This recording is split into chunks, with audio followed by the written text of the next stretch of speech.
بسم اللہ الرحمن الرحیم ان الحمد للہ والصلاة والسلام علی من لا نبی بعد اما بعد۔ عقیدہ ختم نبوت کے بارے میں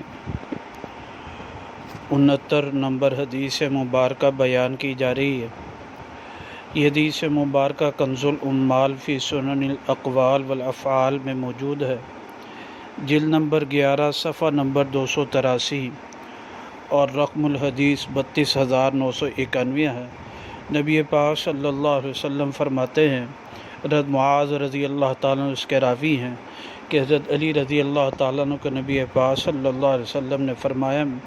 اخصمک بالنبوۃ، میں تجھ سے مقابلہ کرتا ہوں نبوت کے ساتھ جو ہے، ولا نبوۃ بعدی، میرے بعد کوئی نبوت نہیں، وتخصم بسبع،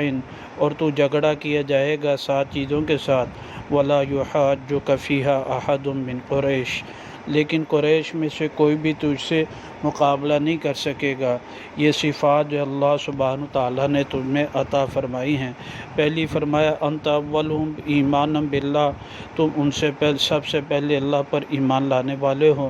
دوسرا فرمایا اللہ کے عہد کو بھی سب سے زیادہ پورا کرنے والے ہو، اور پھر تیسرا فرمایا اللہ کے حکم کے پر